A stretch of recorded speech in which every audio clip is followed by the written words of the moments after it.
way to live in this life and not live under law, and that is to be led by the Spirit, because there's going to be something motivating us, something controlling our conduct, something guiding our actions and our habits. Your parents teach you what you should do and what you shouldn't do. That's a law.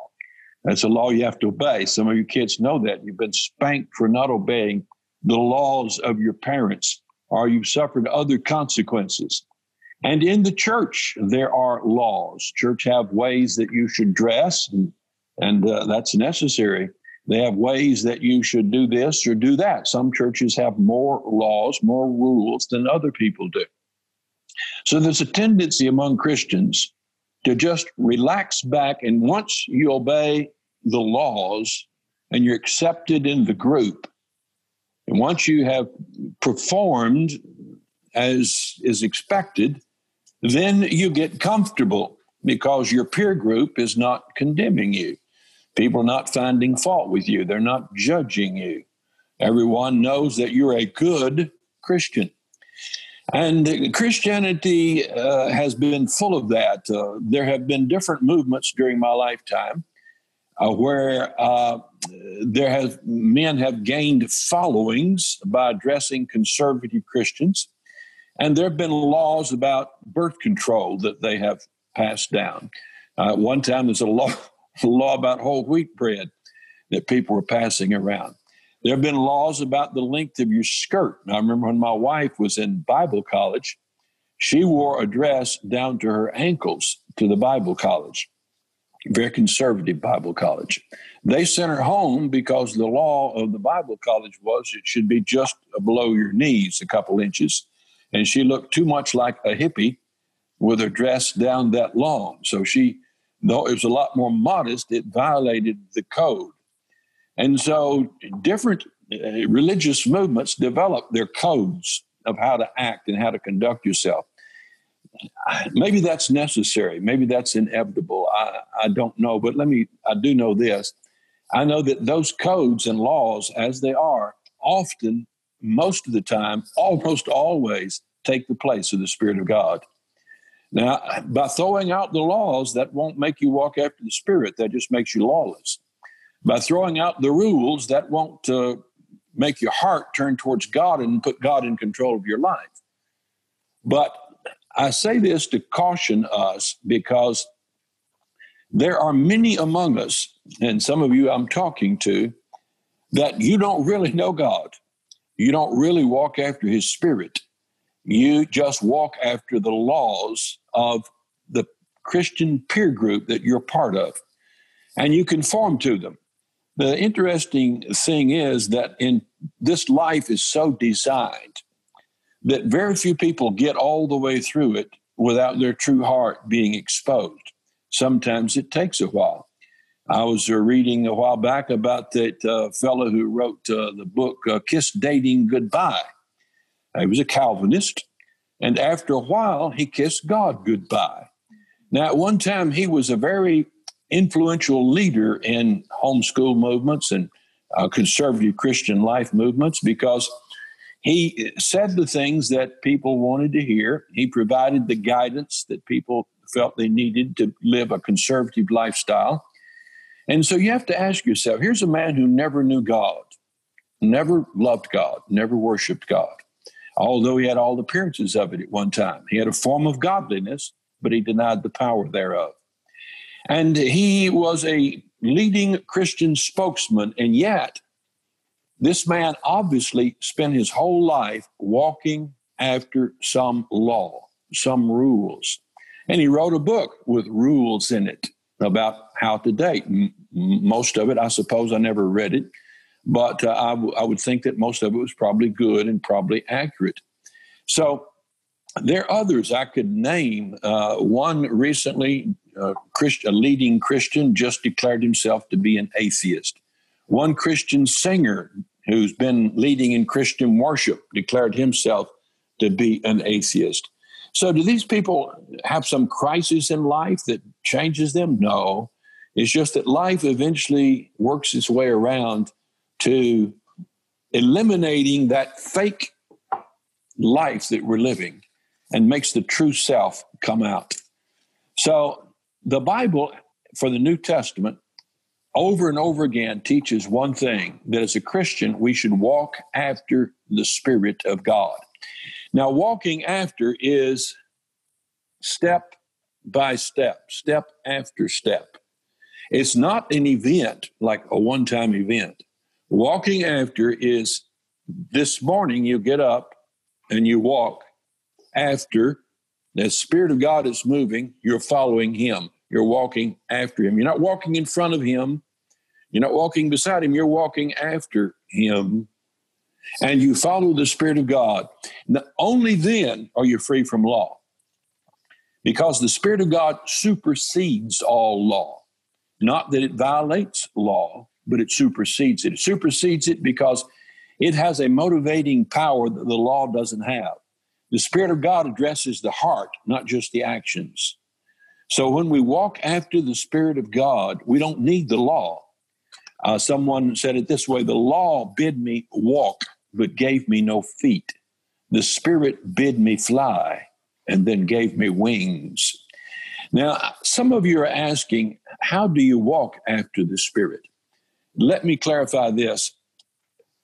Being a charismatic does not mean you're walking after the Spirit. Speaking in tongues, prophesying, exercise gifts of healing does not mean you're walking after the Spirit. I have known many preachers that were involved in the miraculous movements who were fornicating regularly on the side, or molesting children, or stealing money. So belonging to a charismatic movement, you hear a lot of talk about the Spirit.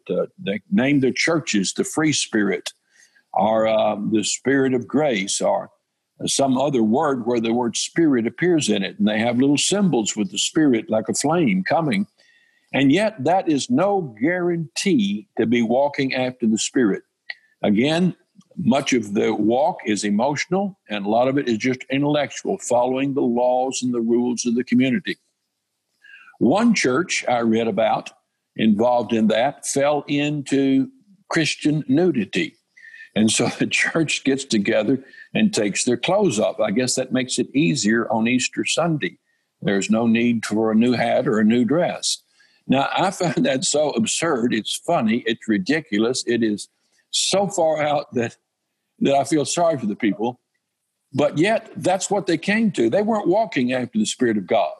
Their laws and their rules changed as they were influenced by the television, by pornography, by modern movements, by psychology. Their rules changed, nothing to guide them. The Spirit of God will guide you, Jesus said, into all truth. Now, I'm in Romans chapter 8, verse 1. There's no condemnation of them which are in Christ Jesus, who walk not after the flesh, but after the Spirit. So it's a dichotomy. Either you walk after the flesh, which is this body. This body, the flesh, is what I smell. It's what I taste. It's what I see. It's what I hear. It's what I feel. That's the flesh. The flesh is the intellect. It is the emotions. It's all that makes up this soulish self. The animal part of me that's like a gorilla or a dog or a bull or some other creature that paws its way through this life. All those drives and passions are natural, and they're just flesh. Flesh is that which ceases to exist after we die. It's that which passes away. It's that which is not eternal, does not belong to God in the Spirit forever in heaven. So it's very difficult not to walk after the flesh. In fact, it's an impossibility. There's no other way to determine our course. There's no other course to have but the flesh. That is, we eat, we sleep, we drink, we play sports, we go fishing, hunting, throw knives and tomahawks, play pool, play checkers or Monopoly or watch cartoons or whatever it is you do. All of that is the activity of the flesh. It's the same thing that sinners do. Now, sinners may look at pornography when you don't, but it's all just the activities of the flesh. Rules sometimes put governors on the action of the flesh.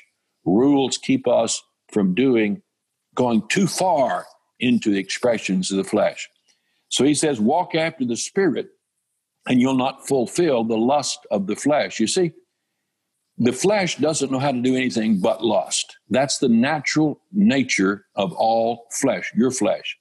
He said, for the law of the Spirit of life, the law of the Spirit of life, that's a different law.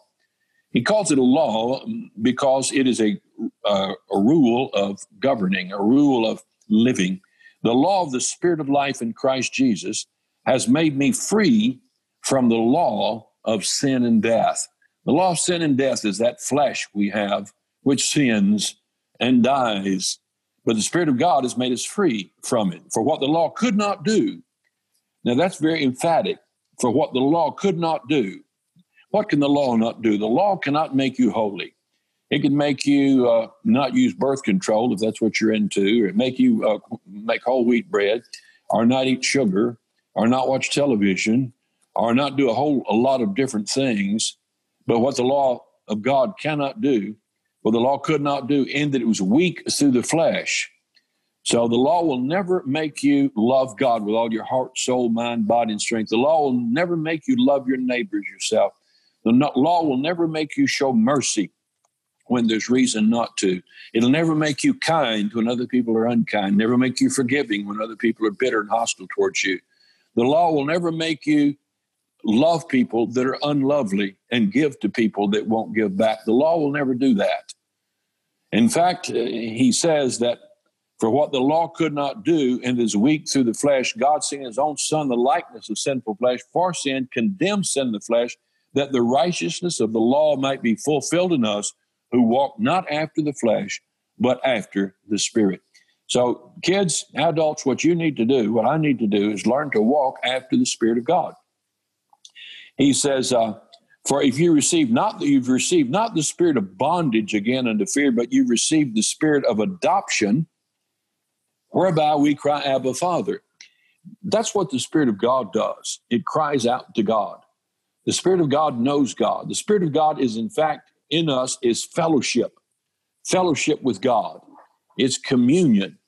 How will I explain that? How will I define that? How do you put your finger on the Spirit of God in you?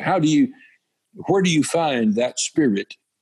How do you identify the Spirit of God in you? How do you know when you're walking after the Spirit of God?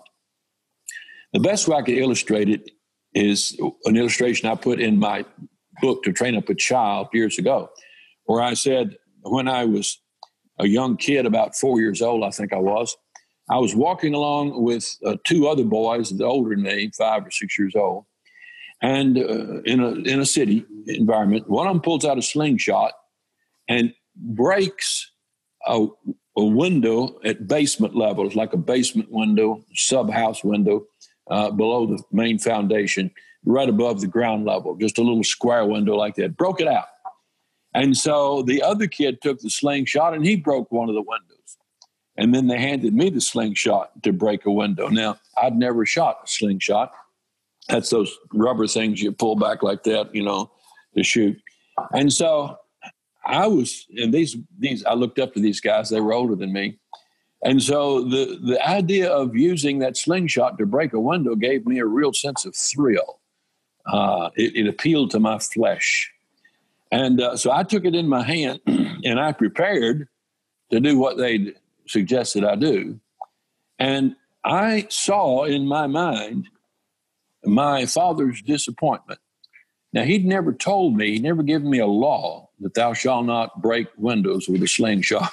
That never entered his mind or mine either. He never said that. And he never warned me that he's going to spank me, whip me. He called it whipping back then. Never going to whip me if I broke out the neighbor's windows. And that wasn't what I thought about. It wasn't the fear of punishment that came into my mind. What came into my mind was the thought that my daddy would look totally disappointed, that he'd be disheartened, that he would look at me to say, how could a pearl do something like that? How could you destroy somebody else's property? How could you cause them loss? And it was like my father's spirit was there present with me at that moment. So I handed the slingshot back to the kid, as difficult as it was, and I said, no, I'm not going to do it. And I walked after my Father's Spirit. It was a spirit of fellowship that I was walking after. It was a spirit of communion. And you can find the Spirit of God in you. It's easy to find the Spirit of God in you when you worship. When you read the scriptures and you see the glory of God and the wonder of God and the beauty of God, it gives you a sense of his presence and you worship. Even sinners do that. A lot of people think because they see the majesty of God and are awed by it, that's worship. It's not necessarily. True worship involves a surrender. It involves a acceptance of all that God is and a diminishing of all that self is, where we are contrary to the will of God. So true worship bows down.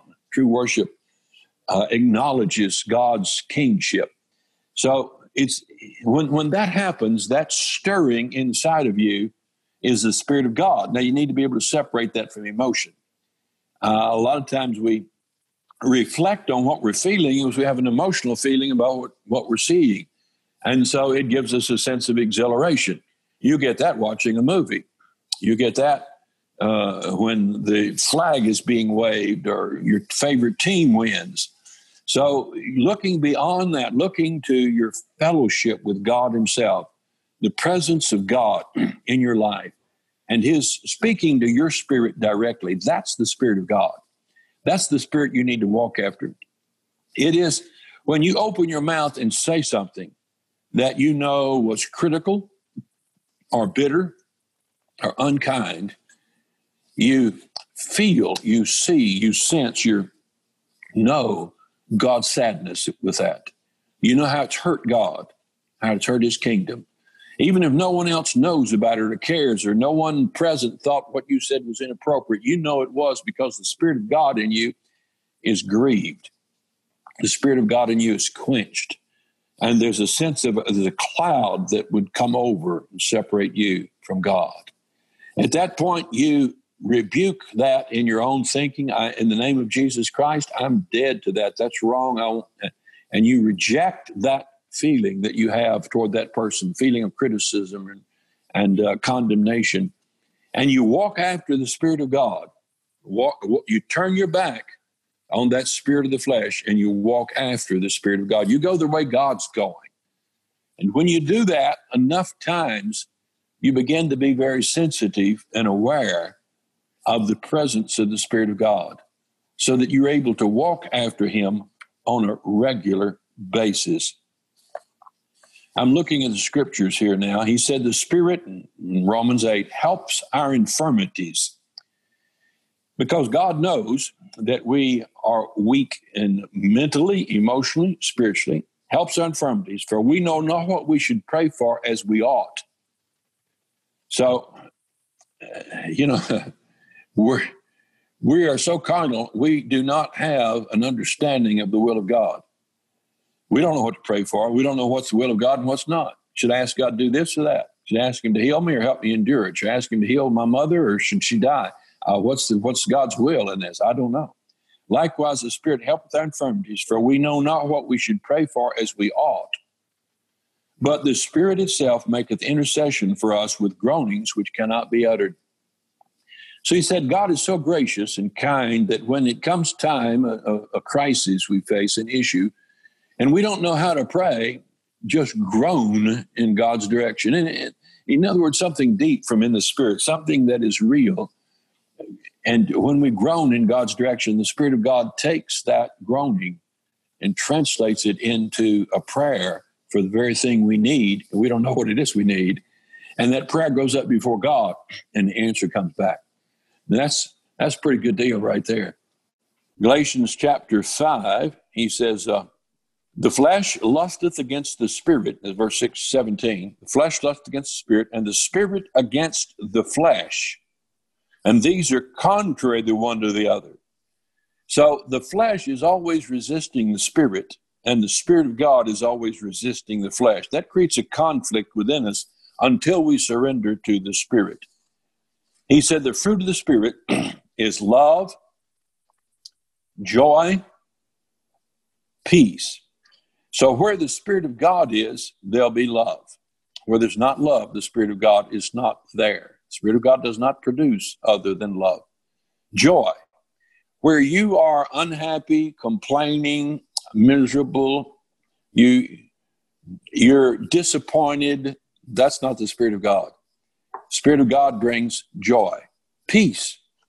Where you're upset, emotionally disturbed, that's not God.